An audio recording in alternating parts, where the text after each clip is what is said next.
Le Vasa était l'un des navires les plus gros et les plus lourdement armés de son temps. Destiné à servir les aspirations expansionnistes de la Suède et de son roi Gustave II Adolphe, il a coulé le jour de son inauguration, le 10 août 1628, au beau milieu du port de Stockholm.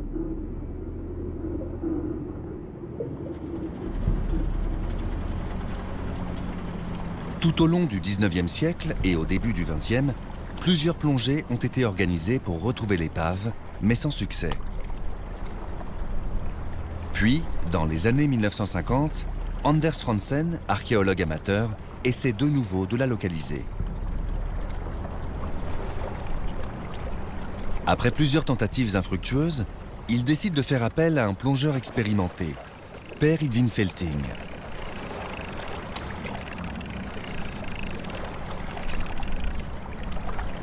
En août 1956, près des côtes de l'île de Bekholmen, les deux hommes font enfin une première découverte. Ils remontent des profondeurs un morceau de chêne noirci.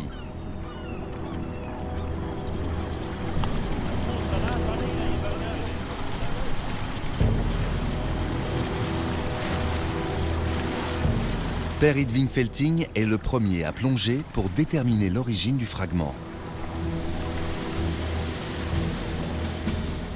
Parvenu au fond, il aperçoit tout à côté de lui une masse qui, dans l'obscurité, ressemble à un gros navire en bois.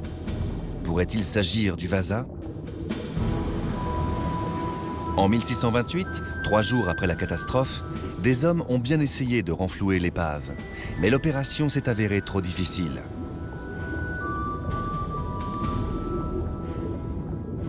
Seuls les canons ont pu être pour la plupart récupérés. Un exploit extraordinaire pour l'époque.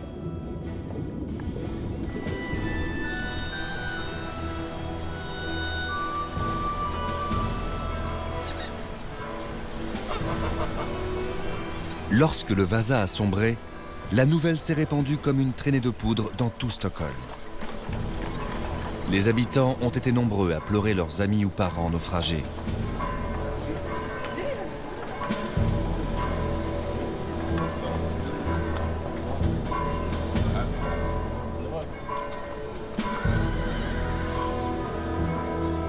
C'est au grand amiral Carl Gillenhielm qu'est revenue la tâche ingrate d'avertir le roi Gustave II Adolphe, parti en guerre contre la Pologne et l'Allemagne, et impatient de voir son vaisseau rejoindre la flotte de la Baltique en pleine guerre de 30 ans. La lettre n'est arrivée à destination qu'une semaine plus tard. En voici un extrait. Nous avons emprisonné les responsables du commandement. Le capitaine Sofring Hansson est retenu ici même au château. S'il était reconnu coupable, ce dernier risquait la peine de mort.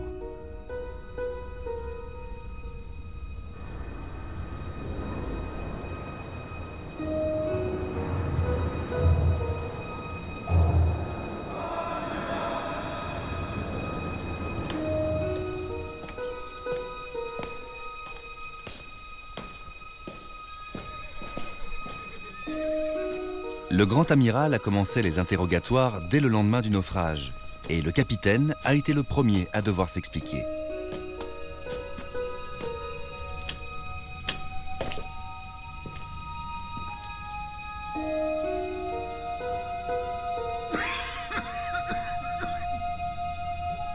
L'accusé, qui avait échappé de justesse à la noyade, s'est défendu en expliquant que le Vasa présentait de graves défauts.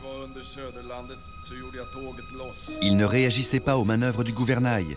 Il était incontrôlable, a-t-il déclaré. Puis, il a affirmé que les canons avaient tous été solidement arrimés. Vous pouvez me briser en 1000 morceaux. En 1000 morceaux.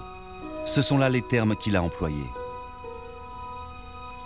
Faisait-il référence à la roue, ce supplice qui consistait à rompre les os du condamné avant de les décapiter et de l'écarteler?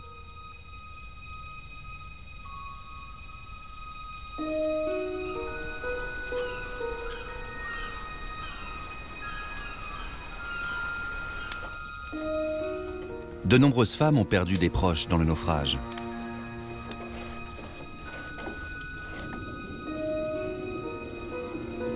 Karine, la chandelière, a-t-elle été l'une d'entre elles? S'est-elle retrouvée seule à élever sa petite fille?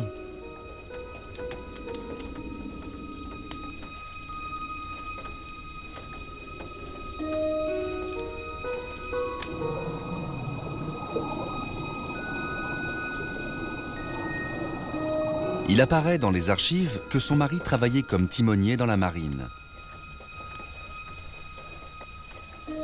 S'il était homme de bar sur le Vasa, il a trouvé la mort alors qu'il était à son poste sur l'entrepont occupé par la batterie basse.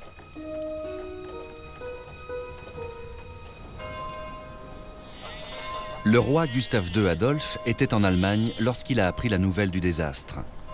Tout de suite, il a adressé au grand amiral une lettre où il accusait les membres d'équipage d'avoir trop bu ou d'avoir été négligents. Et il a ajouté « Si les sabords avaient été fermés, jamais une telle chose ne se serait produite ». Le capitaine Suffring Hansen a finalement été libéré sous caution, puis chargé par le roi de diriger le renflouage du Vasa. Mais l'opération a dû être abandonnée. 333 ans plus tard, c'est au tour d'Anders Franzen et de Per Edwin Felting de tenter leur chance. Et cette fois, elle leur sourit. Les deux hommes et leur équipe retrouvent enfouies dans 5 mètres de vase différentes pièces qui se sont détachées de l'épave.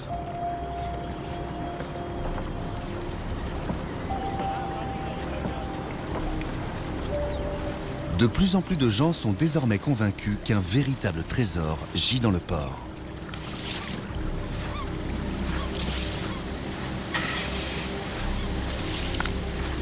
Une figure de proue de 3 mètres de haut émerge des profondeurs. C'est un lion, le symbole du pouvoir royal.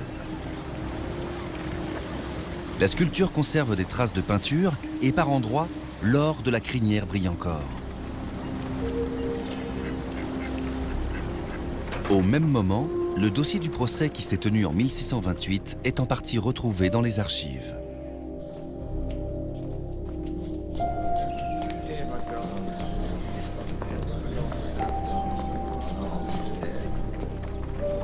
On y apprend qu'environ 3 semaines après le naufrage, le 5 septembre, des membres du Conseil du Royaume se sont réunis au château. La séance était présidée par le grand amiral Carl Gillenhielm, un homme sévère qui avait passé 12 ans dans une prison polonaise.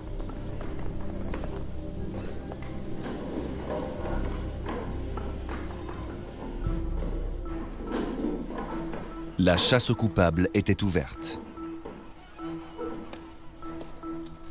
Le premier à comparaître a été le vice-amiral Erik Jönsson Kremer. Souffrant de graves contusions et d'un édème pulmonaire, l'homme a échappé de justesse à la mort.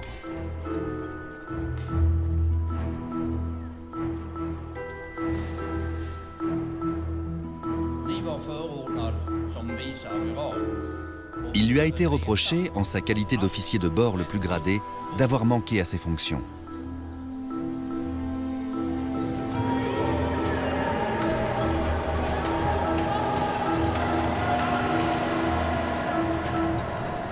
Ce à quoi Erik Jönsson Kremer a rétorqué qu'il n'était pas marin de métier, que sur le Vasa, il était uniquement responsable des canons. Par conséquent, les questions de navigation et de stabilité étaient du ressort du capitaine et de son second. Carl Gillenhielm a alors fait appeler le capitaine en second, Göran Mattsson. Interrogé sur les problèmes de lestage, ce dernier a déclaré que le Vasa était un navire instable. Avant d'ajouter « Nous n'avons pas pu charger suffisamment de pierres, car la cale était trop étroite. » Puis il a fait une déclaration qui a fait l'effet d'un coup de théâtre. Il a révélé un incident qui s'était produit bien avant l'embarquement des canons.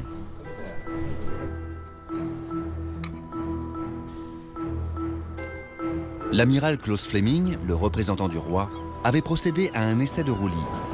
Cela consistait à faire courir 30 hommes d'équipage d'un bord à l'autre du navire.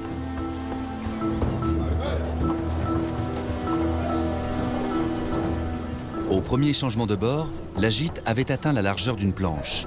Au deuxième changement de bord, de 2 planches. Au troisième, de 3 planches.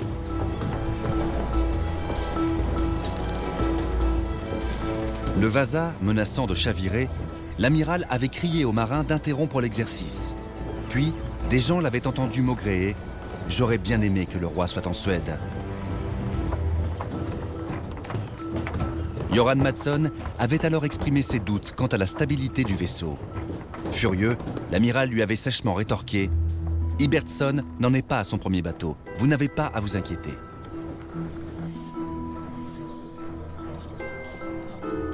Cette révélation blanchissait à la fois le capitaine en second et les autres officiers. Elle était la preuve que l'amiral Fleming savait que le Vasa n'était pas en état de naviguer. L'architecte principal du navire, le Hollandais Henrik Ibbert-son, étant mort 1 an avant sa mise à l'eau, c'est donc son frère et associé, Arend de Groot, qui a été sommé de s'expliquer sur les erreurs de conception. Il s'est défendu en affirmant que le constructeur avait suivi les instructions du roi à la lettre, élargissant même la quille de 50 cm.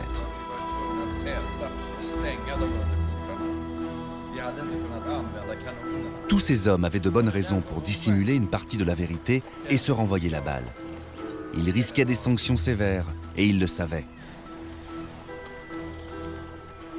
Arend de Groot a déclaré avoir fait de son mieux et avoir la conscience tranquille. Mentait-il? On ne le saura jamais. Il se doutait en tout cas qu'il était temps pour lui de fuir, puisque dès la fin du procès, il a renoncé à son droit de vivre en Suède.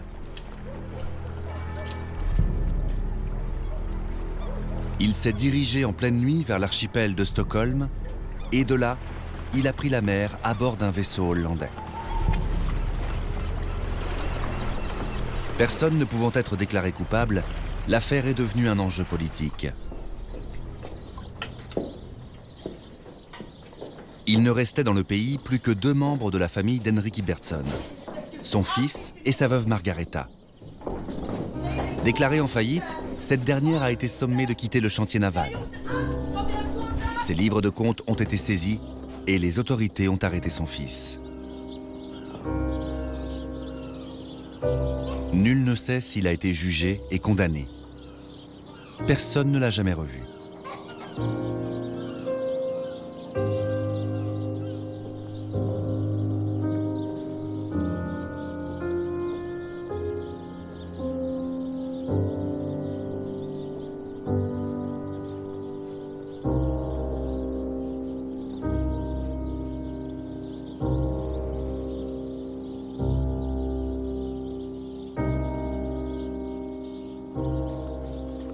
Margaretha s'est remariée.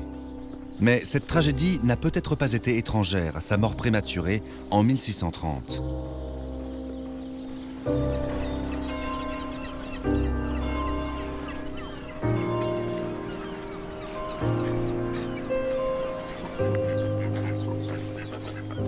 Restée seule avec sa fille, Karine a eu plus de chance et a pu conserver son emploi de chandelière au chantier naval.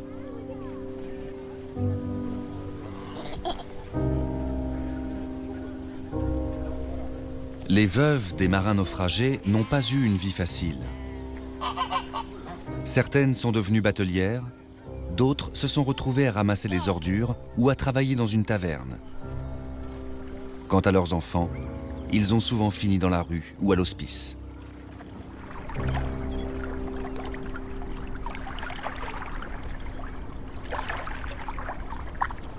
Les mâts du Vasa ont été coupés et en surface, toute trace du naufrage a rapidement disparu. Par 30 mètres de fond, en revanche, l'épave a résisté au temps.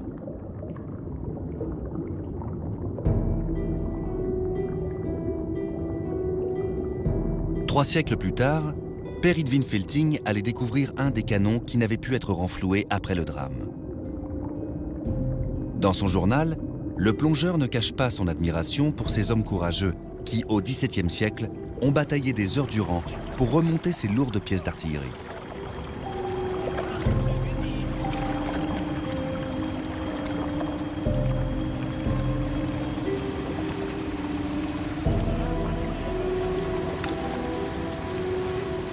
Le canon récupéré porte les armes de la maison des Vasa. C'est la preuve irréfutable qu'il s'agit bien de l'épave tant recherchée.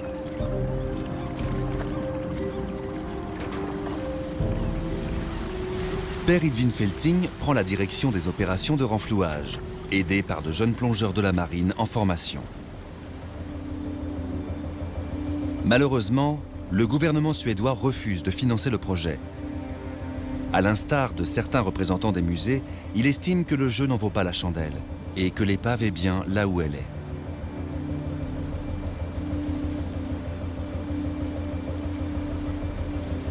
Anders Fransen lance alors une collecte et obtient par ailleurs le soutien de la marine suédoise et de quelques sociétés privées.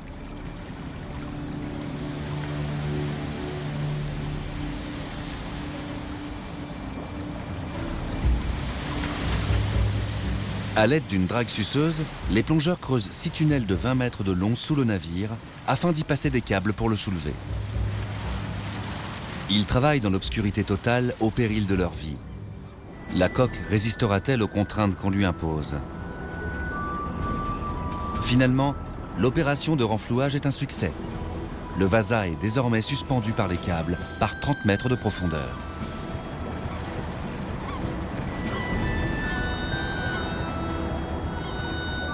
En 18 étapes successives, l'épave est remontée jusqu'aux eaux moins profondes qui bordent l'île de Kastelholmen. Puis, le grand jour arrive enfin.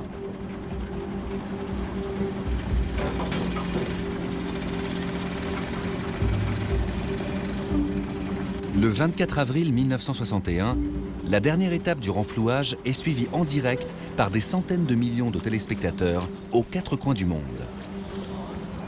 Et 1 millier de personnes se pressent sur l'île de Kastelholmen.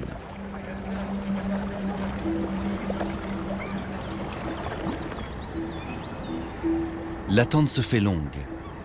Puis soudain, un morceau de bois apparaît. C'est ce qui reste du plat-bord.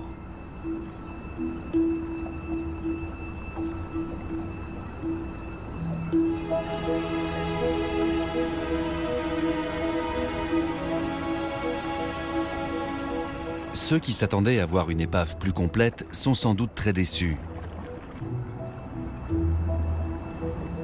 Au fil des siècles, les tentatives successives de renflouage et les ancres des autres navires ont fini par abîmer les parties supérieures du Vasa. Anders Fransen et Per Edwin Felting sont les premiers à monter à bord. Après 5 années d'efforts et de déceptions, leur rêve se réalise enfin.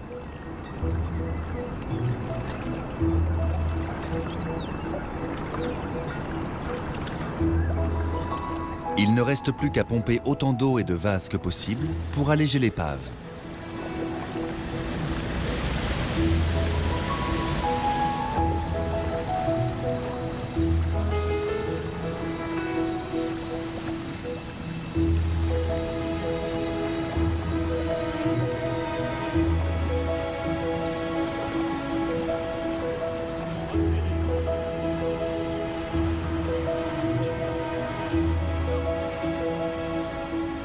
C'est maintenant aux archéologues de jouer.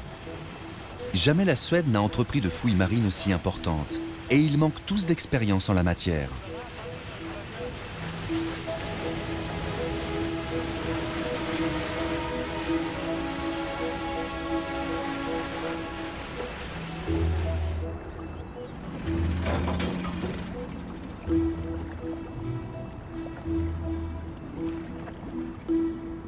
Leur travail terminé, le Vasa est remorqué jusqu'à l'île de Bekholmen. Il a retrouvé sa majesté d'autrefois et glisse lentement, légèrement incliné, jusqu'au bassin de Radou.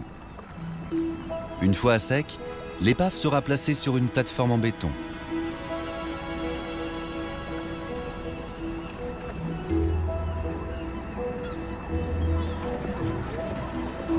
Si Gustave II Adolphe n'a jamais vu naviguer son vaisseau amiral, son descendant Gustave VI Adolphe a quant à lui la chance de pouvoir admirer ces fabuleux vestiges.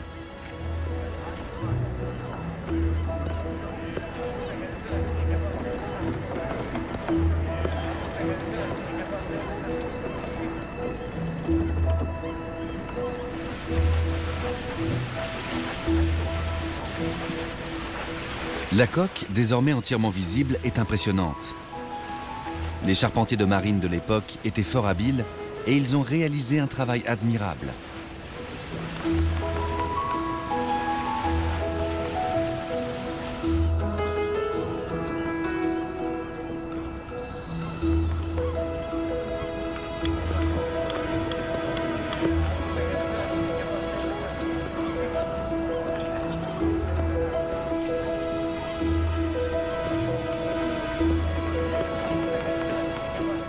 La vase contient une foule de petits objets. Cette pièce en cuivre appartenait probablement à un marin qui comptait la dépenser un jour dans une taverne.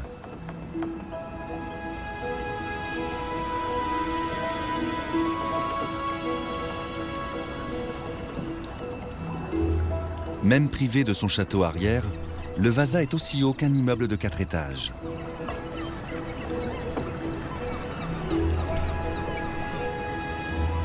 Ces entrailles révèlent un monde jusqu'ici plutôt mal connu des historiens. Véritable concentré de la société du XVIIe siècle, ce vaisseau est un témoin unique du passé. Le chantier de fouille est humide, exigu, et tout est recouvert d'une épaisse couche de vase.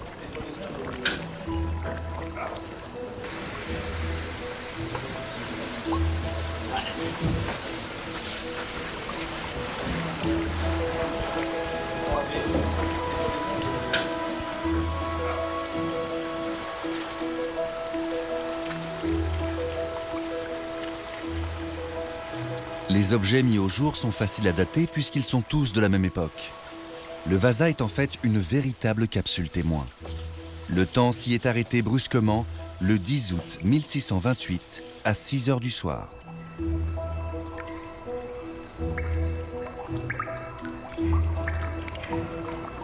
En attendant leur conservation définitive, les sculptures sont entreposées dans de grands réservoirs remplis d'eau dans les grottes de Belkolmen.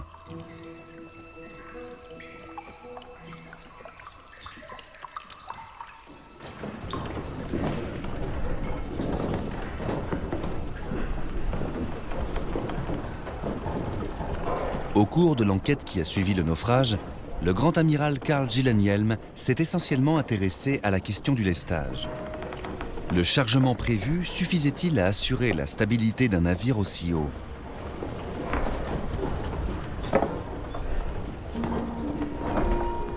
Le second, Göran Mattsson, et le capitaine Sofring Hansson étaient eux-mêmes descendus en fond de cale pour charger un maximum de pierres. Très exactement 25 tonnes de plus que le poids exigé par le représentant du roi, l'amiral Klaus Fleming.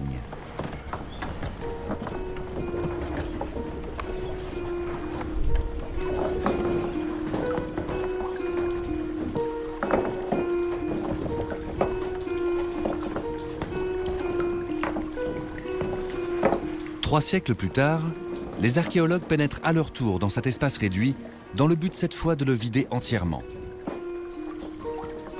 Le lest du Vasa était considérable.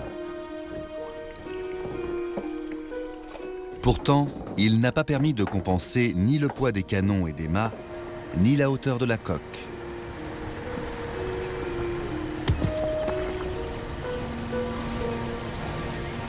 À la sortie du chantier, chaque camion est pesé. Au total, ce sont 120 tonnes qui ont été déblayées. Une quantité dont on sait aujourd'hui qu'elle était insuffisante. Il aurait fallu 100 tonnes de plus, mais la cale était trop étroite. Un défaut qui n'avait pas échappé au constructeur.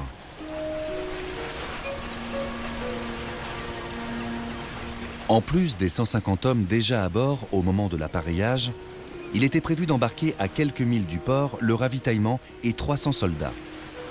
Ce poids supplémentaire aurait stabilisé le vaisseau, mais les sabords se seraient alors trouvés trop près de la ligne de flottaison. Cela, l'architecte principal Henrik Ibertsson n'a pas pu le prévoir. La construction d'un navire de cette taille était une expérience nouvelle pour lui, et il est mort avant d'avoir pu en voir l'achèvement.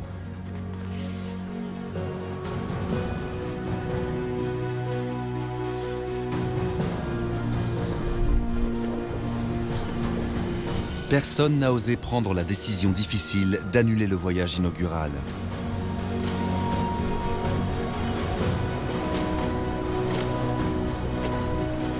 Le naufrage du vaisseau de guerre suédois est à l'origine de la notion du syndrome de Vasa, utilisé pour expliquer comment une entreprise ou une banque peut sombrer si personne n'assume la responsabilité de l'ensemble. Un homme s'est occupé de la construction du navire, un autre des canons et encore un autre du gréement, chacun selon son idée et sans se concerter. Par ailleurs, aux yeux du roi, l'important n'était pas tant de doter l'armée d'un bon navire que d'impressionner l'ennemi.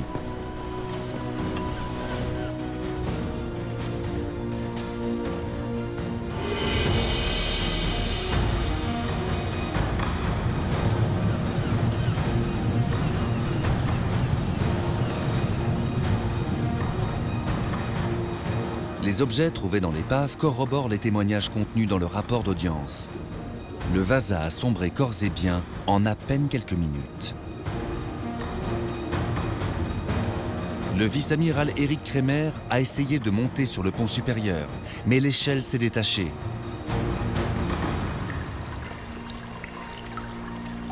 C'est à côté de cette échelle, sur le pont de canon, qu'a été découvert le seul objet en or de l'épave, une bague. Erich Kremer l'a-t-il perdu alors qu'il essayait de sauver sa vie?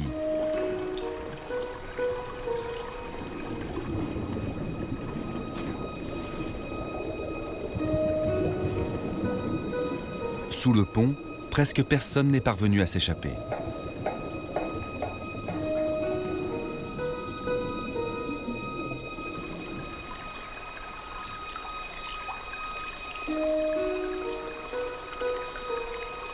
Contre la coque, les archéologues retrouvent le corps d'un marin écrasé par un canon.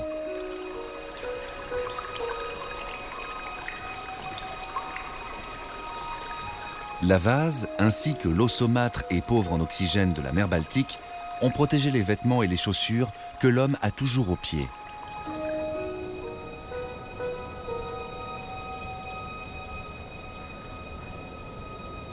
Quant aux cheveux et au cerveau, c'est grâce au froid qu'ils ont été en partie préservés.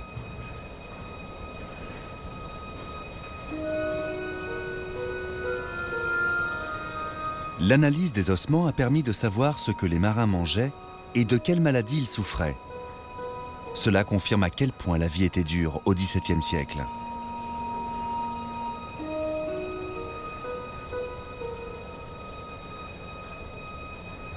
« 40 membres d'équipage ont péri dans le naufrage, mais seuls 15 squelettes ont été retrouvés. Et aucun, à part celui du capitaine Lars Jonsson, n'a pu être identifié.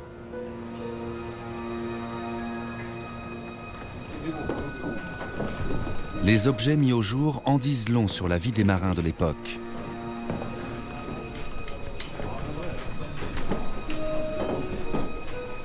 Les tonneaux et les coffres contiennent encore des restes de leurs provisions personnelles.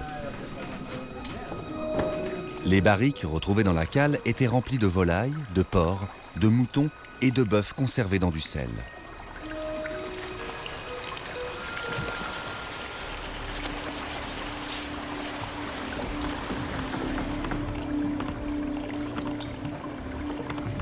Dans le premier entrepont, les archéologues découvrent près d'un corps plusieurs boîtes en écorce de bouleau.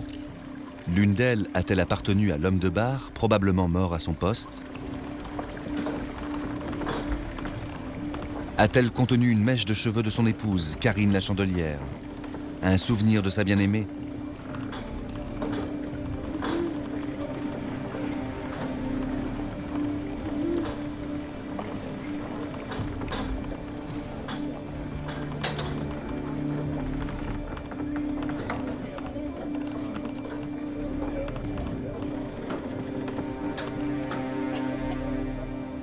Les marins fabriquaient eux-mêmes leurs vêtements. Et grâce au Vasa, nous savons ce qu'ils portaient. Une veste courte avec un col droit, des hauts de chausse, une chemise en lin et des chaussures en cuir. Dans un coffre, à côté des cuillères et des pièces de monnaie, les archéologues font une découverte étonnante.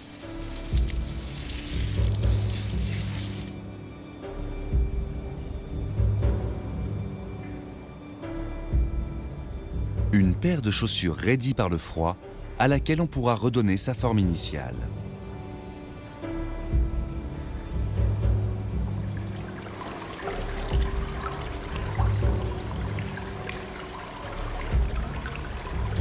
Ce réchaud à braise, un objet de valeur fabriqué en Allemagne, devait appartenir à un officier.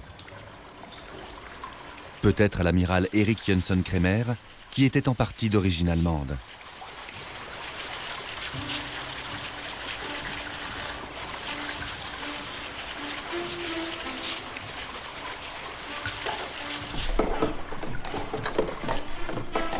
Les navires de l'époque nécessitant des réparations constantes, l'équipage comptait dans ses rangs un certain nombre de charpentiers.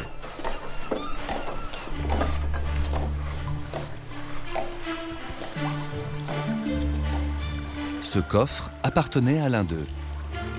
Il contient différents outils, dont un vilebrequin et un rabot.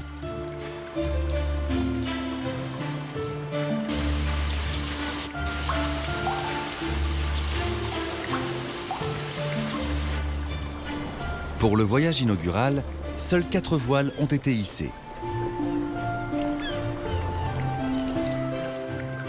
Les 6 autres, retrouvées dans le faux pont, sont probablement les plus anciennes du monde conservées à ce jour.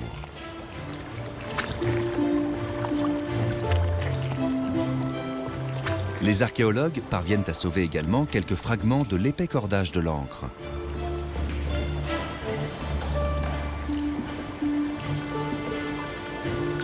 Toujours dans le faux pont, ils récupèrent plusieurs boulets de canon.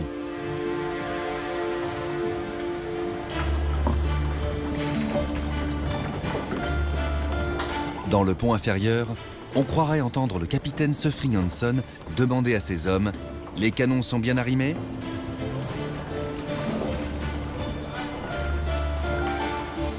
Ils le sont. Le capitaine a dit la vérité à la commission d'enquête. Dans l'épave, les affûts ont été retrouvés à leur place, preuve qu'ils n'étaient pour rien dans la catastrophe.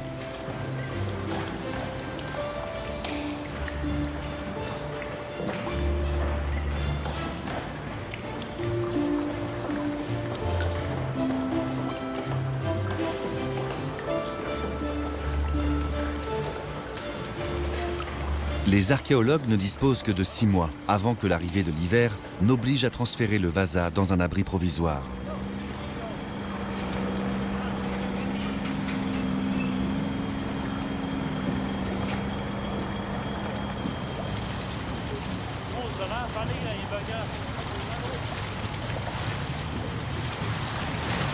Dans ce bâtiment nommé Vasavarvet, chantier naval du Vasa, il subit de longs travaux de conservation.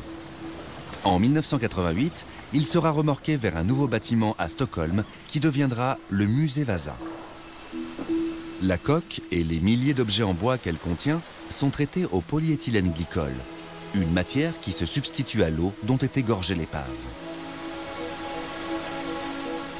Dans un premier temps, le Vasa est aspergé toutes les 20 minutes, jour et nuit. Puis, les traitements vont s'espacer progressivement jusqu'à être totalement interrompus 17 ans plus tard, en 1979.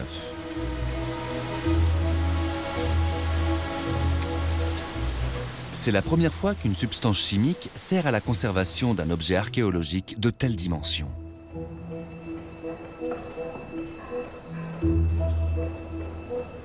La reconstitution complète de l'épave prendra des années et vaudra au Vasa le surnom de plus grand puzzle du monde.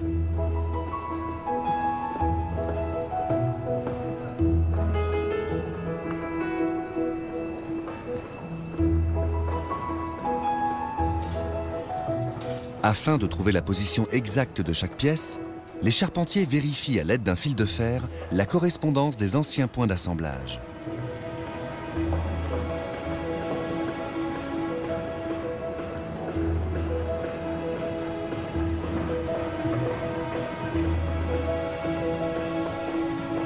Les techniques de construction des navires en bois n'ont guère évolué depuis le XVIIe siècle. Mais à l'époque, il n'existait pas de plan précis. Les charpentiers du Vasa ont uniquement travaillé à partir des dessins et des tables de mesure de l'architecte principal. Les membrures étaient découpées dans de gigantesques chaînes.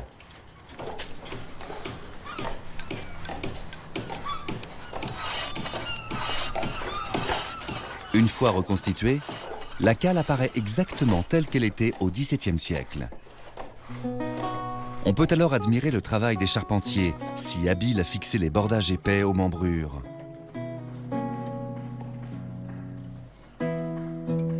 Par endroits, des traces de leurs coups de hache sont encore visibles.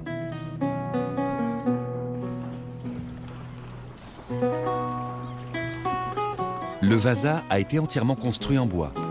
Ses flancs mesuraient plus de 50 cm d'épaisseur pour résister aux tirs ennemis. Le poids colossal d'une telle armure a eu des conséquences désastreuses.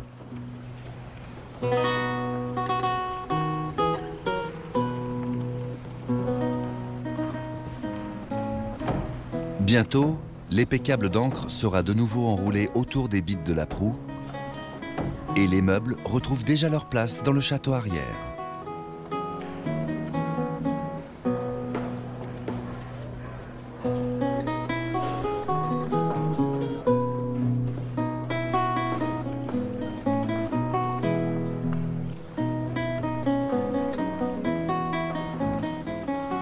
Bon nombre de poulies, capes de mouton, barres de flèches et autres éléments du gréement d'origine reprennent du service, tandis que 4000 mètres de cordage neuf sont transformés en haubans et étais.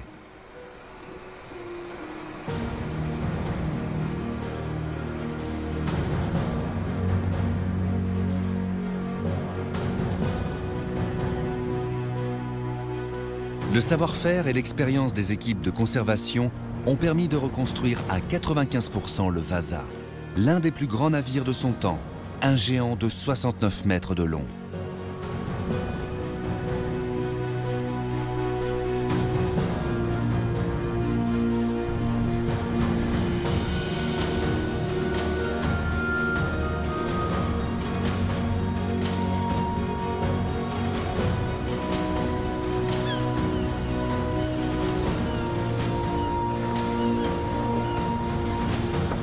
Le Vasa est le plus ancien vaisseau de cette taille aussi bien conservé, un vestige unique au monde.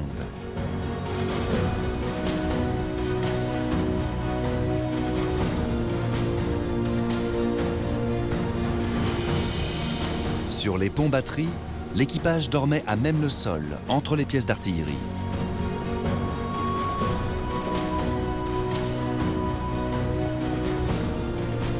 Ici, le temps semble s'être figé pour l'éternité.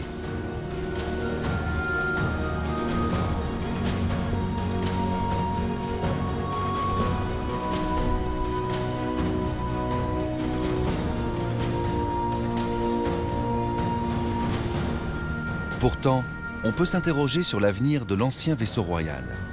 Les techniques de conservation des années 1960 sont-elles suffisamment efficaces ?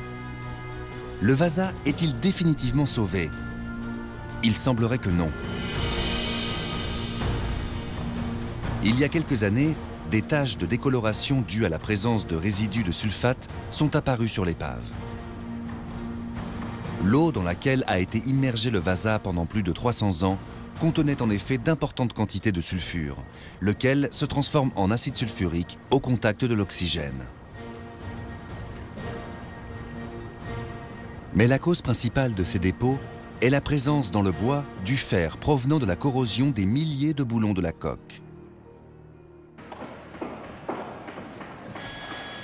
Les nouvelles pièces en fer ayant elles aussi commencé à rouiller, les restaurateurs procèdent actuellement à la pose de boulons en acier, une opération qui s'étalera sur plusieurs années.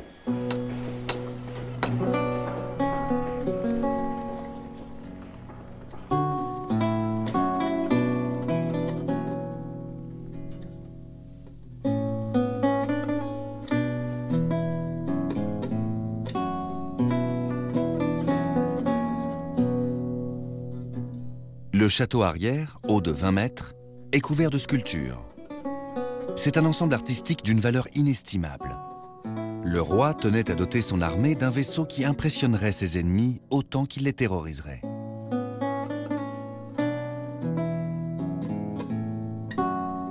Pour le satisfaire, son architecte principal a fait appel à l'un des plus grands sculpteurs sur bois d'Europe, l'Allemand Martin Rettmer, C'est lui qui, aidé de son équipe, a créé plus de 700 œuvres d'art pour le Vasa.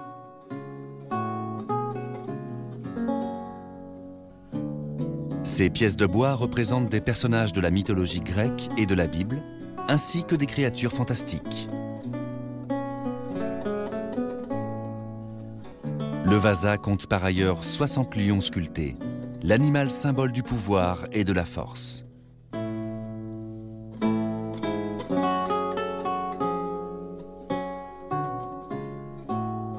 La Suède n'étant pas au XVIIe siècle un pays de grande culture, c'est incroyable qu'elle ait été capable de produire un tel chef-d'œuvre.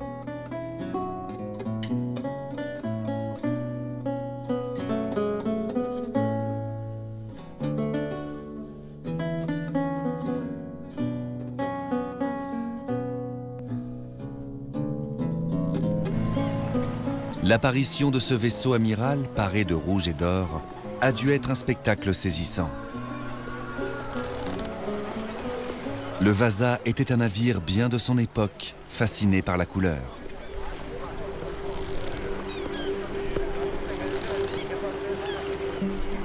Certaines sculptures portent encore des traces de peinture et de dorure.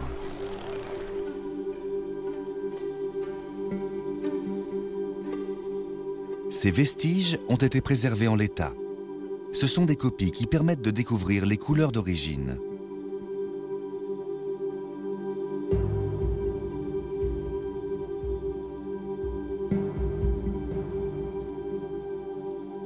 Le Vasa était trop haut sur l'eau, un défaut qui, de l'avis de certains, expliquerait le naufrage. Est-il possible que le château arrière ait été surélevé après la mort de l'architecte principal ? Il faut dire que la cabine du commandant devait faire grande impression sur les visiteurs. Le jour fatidique, c'est ici que le capitaine Sufring Hansen a pris son dernier repas avant de lever l'ancre.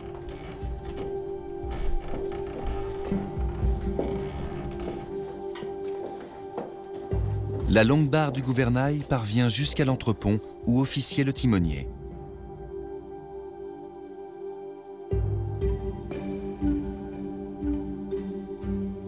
Les gros vaisseaux de l'époque se gouvernaient à l'aide d'une barre verticale appelée manuelle. Le timonier était de quart de longues heures. Il avait un travail particulièrement éprouvant.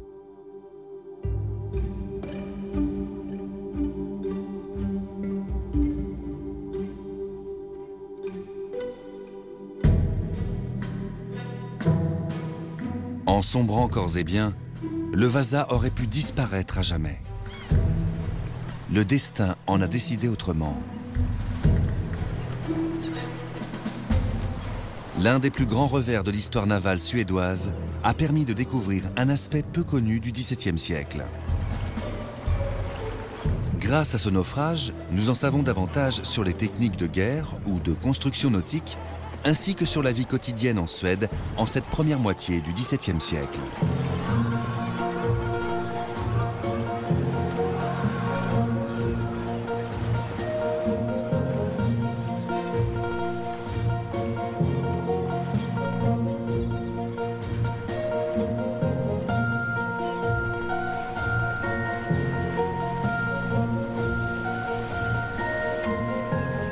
Paradoxalement, si cette forteresse flottante avait réussi à prendre le large, personne n'aurait eu la chance de l'admirer encore des siècles plus tard.